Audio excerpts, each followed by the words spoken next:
And here we go. We are trying to allow a new friend, Francie, to come online, but it's kind of hard. So it is my absolute pride to say that the first episode that Julia and I conducted was followed by 4,000 people. The second one by 7,000. The third one by 17,000. So, Julia, are you there? Yes, I'm here. Can you believe it? 17,000 people watch our episode. This is fantastic. It's awesome. It's fantastic. By the way, Yeah. thank you for being always there, ready for me, whether you're sick or not, traveling or not. You're always ready. So thank you very, very much. It's always a pleasure. Oh, Really. thank you, Julia. Thank you. Well, Julia, today we have the pleasure for both of us to have a common friend. He is going to be our witness. So it is my pleasure to introduce Richard. Richard, how are you? Oh, fantastic. Hi, everybody. How's everyone? Hi. I think we are good. We are good. And we are very, very happy to have you. So can you tell us a little bit about yourself? Who are you? What do you do? Okay. Yeah, my name is Richard Couch. I'm originally from Chicago, born and grew up in Chicago. I was lucky to have two parents that had two different backgrounds. Okay. My father was Afro Native American, my mother Italian. And she's actually from this area here, the Tuscia, a small town called Gradoli, which is on Lake Bolsena, very beautiful area. And my father worked for the American government. That's why he was transferred over here. And we moved to Italy when I was 17. As a family, lived here in the area, lived in Rome, lived in Naples, finished American high school in Naples. Then after that, joined the U.S. Army and did all my training back in the States. And then they sent me to Germany. Then they asked me, well, do you speak a language? I said, well, I think I speak Italian. And they said, well, can you take the NATO JFLT test? And I said, sure, why not? And I took it. And after 2.5 weeks, they sent me down to Italy. So I was kind of like back home because I consider this my second home or sometimes even my first home. And then after that, I got my college degree when I was in the military, went back to the States, did some specialty schools, came back, opened up a dental lab. My brother has a dental clinic and my sister, she was with us. She's a dentist also. And unfortunately, my mom got sick. My sister went back to Chicago and she's practicing dentistry there. My brother remained here and him and I practiced. We were in the dental field for several years. My brother is still in there. And I decided to step away from it and to become an English teacher and a Nordic walking trainer. Which this allows me to visit many, many beautiful areas here in Tuscia. And believe me, there's a lot to see here. I mean, that is dating fantastic. back, Richard, yes.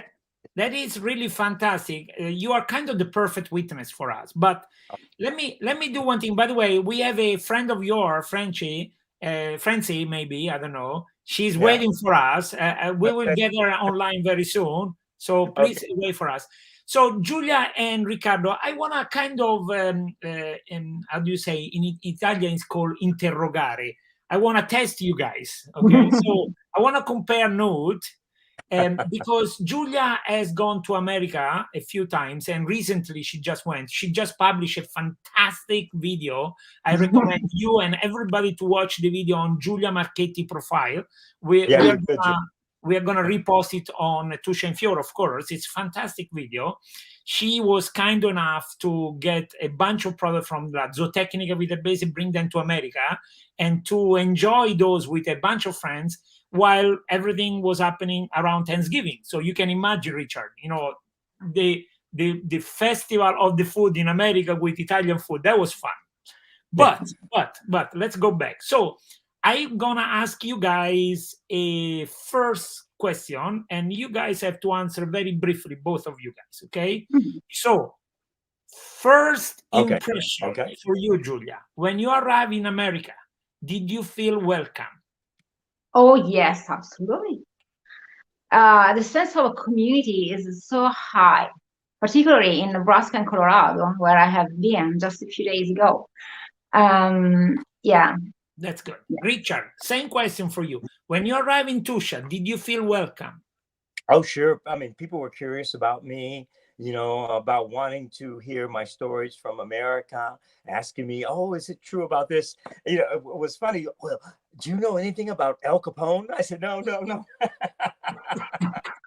Being from Chicago, I said, that's a thing of the past. Okay. Second question for Julia. Very again. interested, very curious. So, Julia, second question. What was the first thing that really surprised you in America? The first thing that surprised me? Oh, I can tell you that there are so many things that are so different from our culture. So maybe the first thing that is kind of different from Italy is the fact that they don't have a time for breakfast, a time for lunch, a time for dinner. Maybe sometimes in America you eat when you are hungry, no? And just you open the fridge and you take something. In Italy, we are so strict. We have breakfast, of course, but lunch and dinner. So this is a kind of difference, and that surprised me a little bit. Okay, very, very good. So, Richard, same question for you. Yeah, what was the first thing that surprised you? Yeah, people were leaving keys in their doors. I mean, there's like a sense of trust. Okay, and that was something. And what really astonished me is, I'd say, "Well, can I have some wine?" And people would take me down into their wine cellars, dug out in tuffo, in volcanic rock. And, there's like these big barrels of wine down there, and just say, "Okay, yeah, give me your glass." Okay. And fill it up. And now, awesome. And the food is delicious here too. So this is great stuff. So a couple of comments. One, anybody that wants to ask questions to either Julia or Richard, please feel free. And now at this moment, if you guys allow me, I am going to say hi to a bunch of people that are following us from who knows where. I see the great artist Piero Mariani. He's really a fantastic sculptor. So let me trick you guys a second. Oh my God, I was about to call Francie and she disappeared on me. I wanted Francie to ask you guys the hardest question in the history of question. In that case, I'm going to try myself. Okay, this one, the first one is for Richard. Richard, okay. You cannot be mean. Which one is the thing about America that you miss the most while in Italy? Maybe the sense of being a sense of merit, the merit system. Okay. And of course, being paid the right amount for the job that you're doing. Okay. I appreciate that. And, to be honest with you also, I think our democracy is a little bit more stable than it is here. Okay, and less confusion. Okay, because we're in America, things kind of tend to be black or white, but here there's a lot of gray. So in a way it could be good, and in a way it could be bad. It depends on the situation. Got you. Okay, let me say hi to another great artist, Moreno Lanzi. He's a fantastic painter. I don't have a picture of his painting with me, otherwise I'll show you guys. It's fantastic. By the way, so Francie, don't move. I want to bring you online in a second. Francie, don't move. So Julia, same question for you. First thing you miss of Italy when you are in America? What I miss is the fact that we have in any city, town, village in Italy, a square, a bar, a church, okay, an area where you can feel that you are just in the center of that town or village. Or in America, I don't have this sense of identity that I'm in the place, but maybe there are shops, there are restaurants, but it is not a real square. Actually, this is a very good point. We are going to go back to that in a second. Let me bring Francie online. Okay, here you are. Francie, hi, how are you? Hi, I'm Francie. How are you? Hey, how you doing? Francie, we all see you, and we are just putting you on the spot. Yeah. So, can you hear us? Francie, tell us, who are you? I'm a friend of Richard. I met him this summer in Polsa. I was on vacation with my mother, and I had some fun because he's a very good teacher. I mean, he taught me Nordic walking, and we met again in Viterbo in Orte because I live in Rome, and so we became friends. This I is work for great. an American law firm based in Chicago, and so we started to talk about Chicago, about US, because I used to travel to Chicago a lot in the past before COVID-19 for my job. So last question, what do you do? I'm the treasury manager of an American law firm. Fantastic, fantastic. We are very proud of you.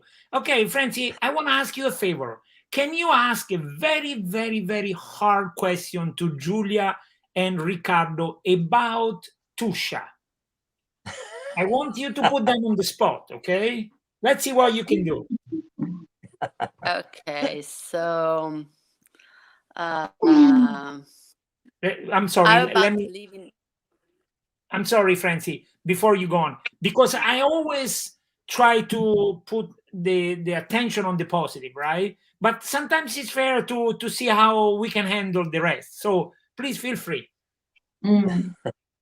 No, I just wanted to know how is living in Tuscia. I mean, in a place near Rome, near a big city, but even in a remote place. I mean, in a place where you can have you can live surrounded by mountains, by natural environment, no traffic. It should be exciting because I live in Rome. It's really a nightmare sometimes. So I just wanted to know if you agree or. Francie, that's a great question. I would love to answer myself, but it is for Richard. Richard and Giulia. First, Richard, go for it. Okay. No. Oh, yeah, it's fantastic. I mean, when I get up and I travel because I teach English around the various public schools in the area, and traffic. What's traffic? Okay, no traffic whatsoever. The roads are usually pretty clear, and so and like I said, it's just everything is nice.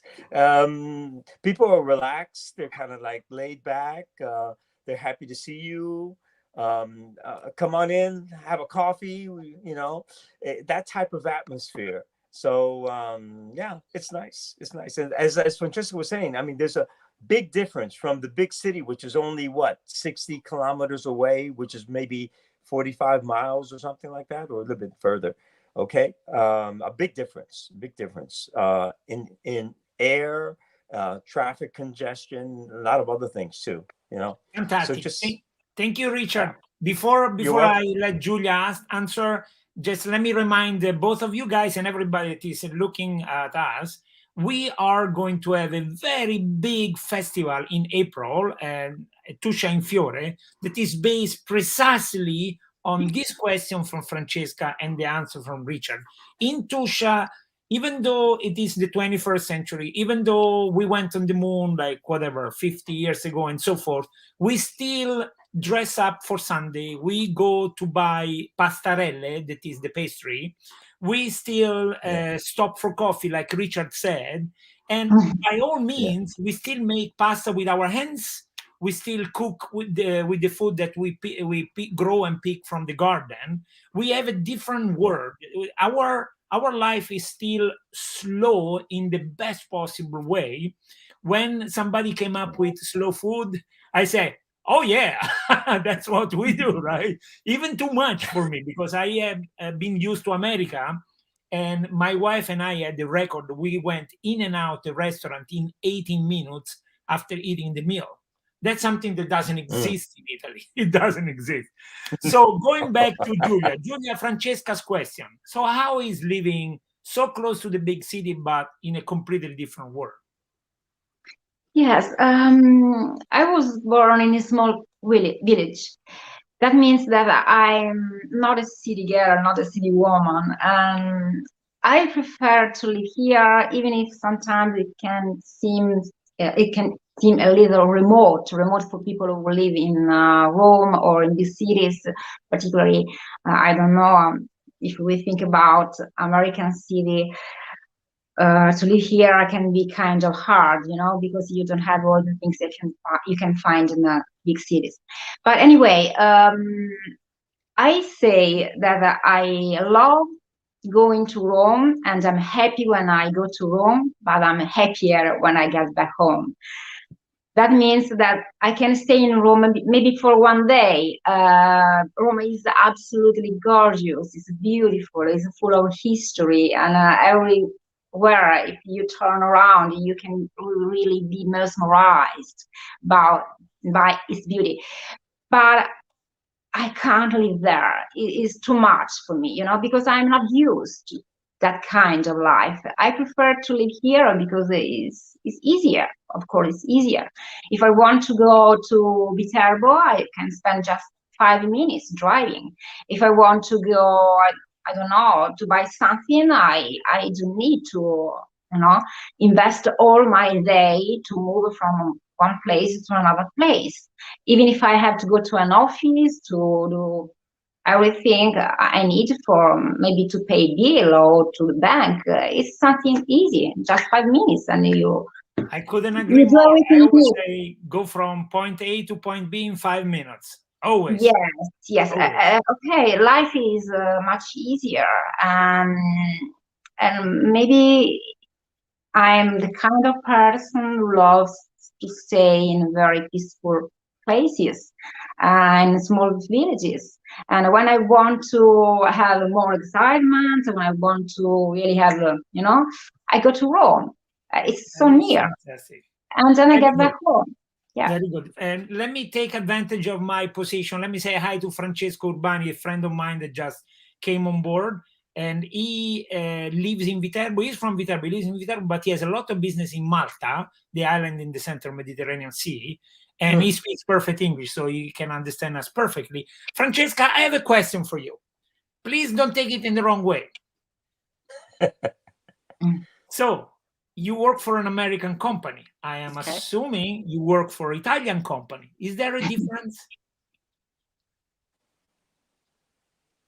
Did you follow me, Francesca? Is it? Sorry?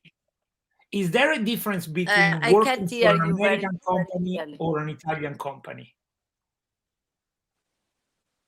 No, actually, I work in Italy, so they have an Italian mentality, even if they are, the company is American. But I have Really? to meet my colleagues quite often.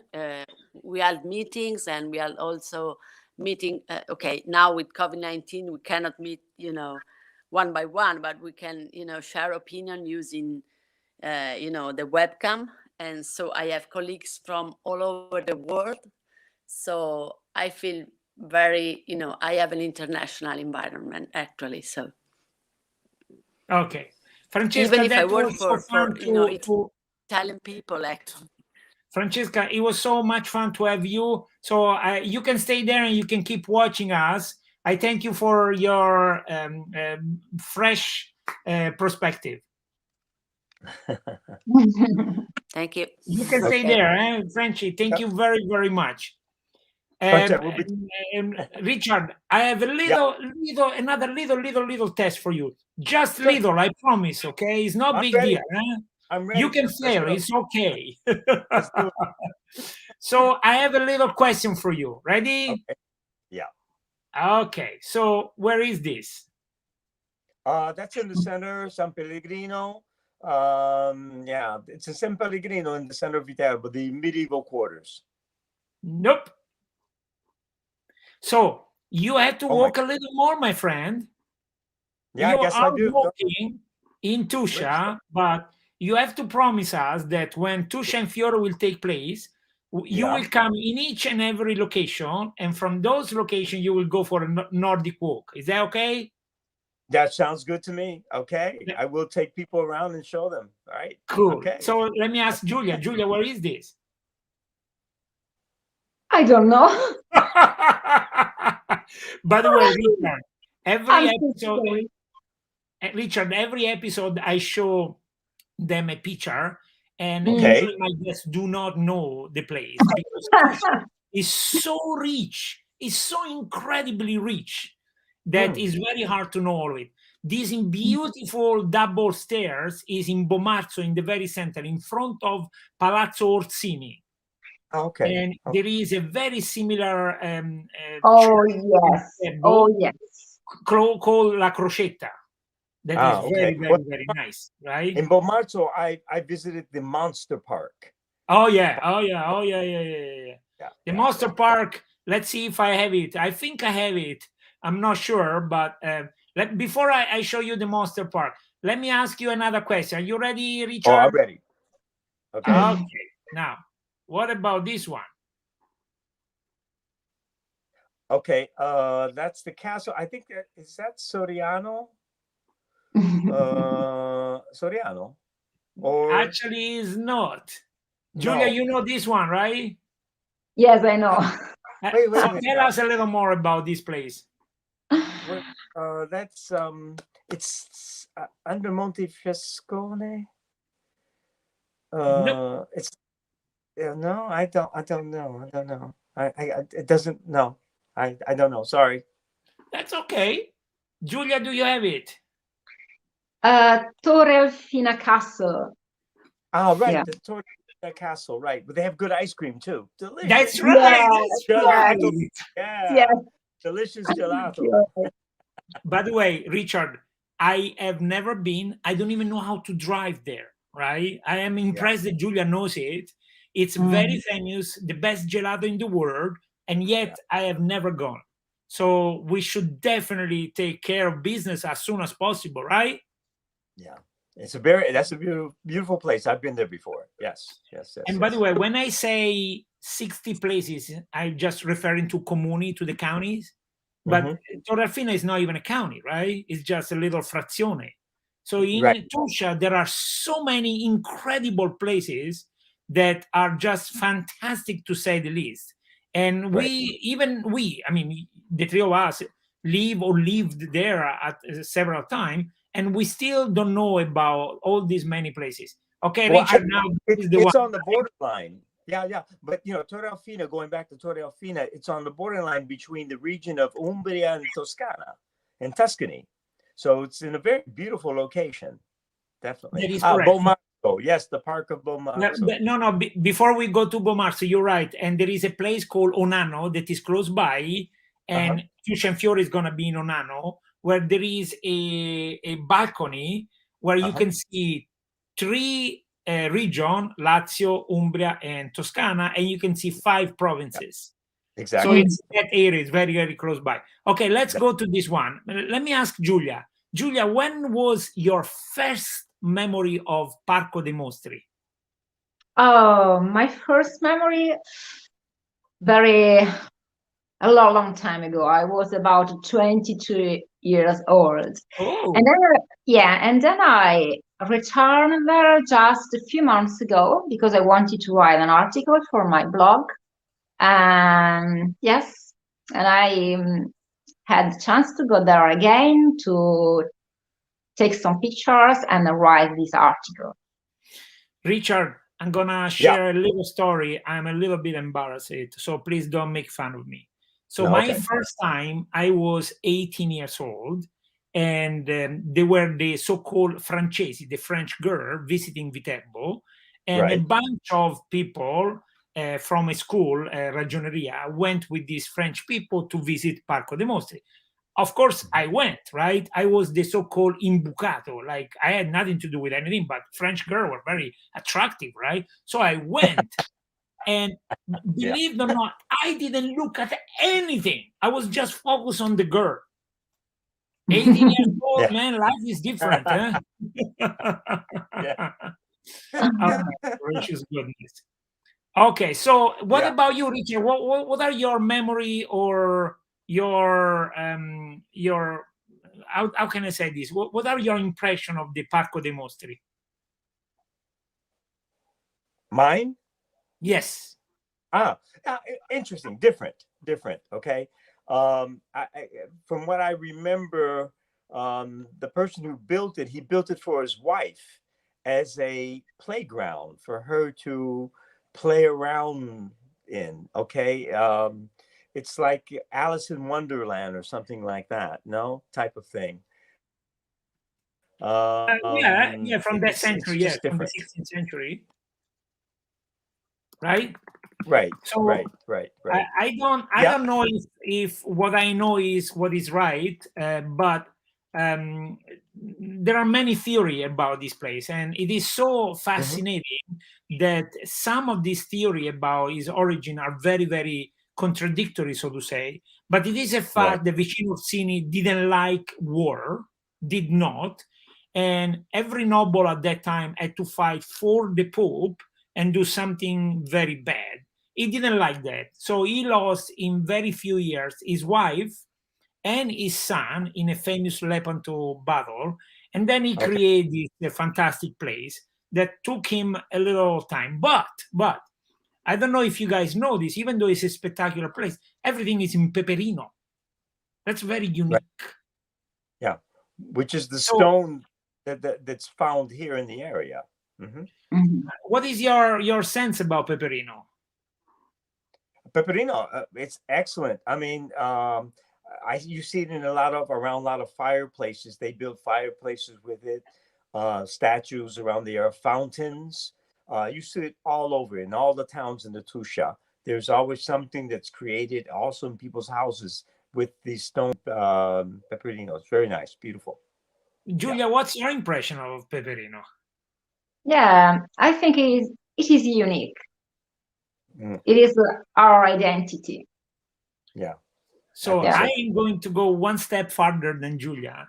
It is gray, it is dark, it could be a little sad, and yes, it represents us in many ways. But when you put the peperino next to the flower, it becomes the most beautiful thing in the world. The contrast is at least fascinating. At least. Let me see if I can show you guys something. I want to show you guys a picture of some peperino and flowers. Let's see if I have it. Oh my god. No, maybe no. I'm not getting it. So forgive me. I'm a little bit slow when I'm doing two things at the same time. So I want to cut. This is enough. 30 minutes roughly. And Richard, every time we finish the episode, we always ask a last comment or something that we didn't let you finish before, or we didn't let you say about Tuscia. Okay. What But is the message you like to pass? Tuscia is worth visiting. I mean, beautiful beaches, beautiful park areas. Uh, Yet alone, speak about also the archaeological places to visit. Etruscan, Roman. Okay, archaeology is very, very interesting here. There's a lot of past. Okay, I mean something that goes a lot further back. If we start talking about times, America's what, 300, 200 years old. I mean, we're talking about thousands, 1,000, 2,000 years old, things that are found here in Tuscia. And it's like a virgin nature, still untouched. Come visit. It's worth the while. And, not only visit, but stay for a while, meet people, and live the area. That's what Tuscia is all about. Okay, getting to know people from Tuscia that are very friendly. The food is excellent. The wine is excellent. And like I said, there are a lot of artistic things to see here. Okay. So, Richard, it sounds like we paid you, but this is precisely what we want to do in Tuscia, right? We want everybody to come for 1 or 2 weeks, and Yeah, we want people to enjoy the food, the people, the fact that you can do like 2-3 miles by car and you find something that's fantastic to look at, and several historical stratifications, so to say, Etruscan, Roman, Longobards, and so forth. And of well, course, yes, Julia, with my profession, I can live anywhere in the world, that's and right. I chose to live here. So, there's definitely a good reason for that. Okay. And like I said, unfortunately, I don't have a family, no wife, no children, but I still find a very good, solid life here. Okay. a good, healthy life. Even in the COVID times, people are very conscientious about what's going on, and they're very respectful also. And I can really, I can appreciate that. Okay. Richard, can I show you something else? No. I think I've said about this wonder. Besides the beautiful art, I see you're showing many of the places. This is Palazzo Farnese, right? Correct. Very good. Very good. Okay. Very good. Very good. So, before we say Etruscan, Roman, Longobards, and of course in the Renaissance, look what a beauty they left us. Not only Parco dei Mostri, but so many Italian gardens, Giardina all'Italiana, and the wonderful Pentagon Castle of Palazzo Farnese. That, of course, Caprarola. That CIA copied from us, right? The Pentagon, right? Yeah. Okay, so thank you, Richard.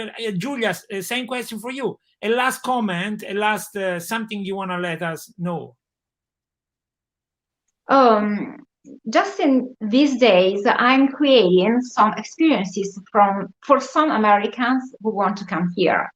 And it's hard to say you can do this or you can do this. I just ask them, what do you want to do? Because I know that everything they want to do or any kind of passion or interest they have, they can find here the answer, So do you want to do, I don't know, maybe not working with Richard? Okay, let's do it. Do you want to swim? The seas are so near. We have 2 lakes. Do you like mountains? Do you like hot spring? Do you like stay with people, enjoy the nature, discover small villages, castles, our traditions, and of course our products that are so delicious and everything. So sometimes it's hard to propose because I just say, what do you like to do? Name it, and you will find here everything you are looking for. I think you're right, Julia. And let me. I agree with you, Julia. I agree with you. Thank you. Goodbye with this very fascinating image. You guys know this. This is something we look at every day because it's Bagnaia, right? And we kind of, pass by because we are driving point A from point B, and we don't really stop to look. So we can promise this with Richard and Julia. You guys do come in Tuscia. They will take you around. They will slow down. They will show you all this magnificent place. Yeah. And at the end, you guys will have the best lunch of your life, right?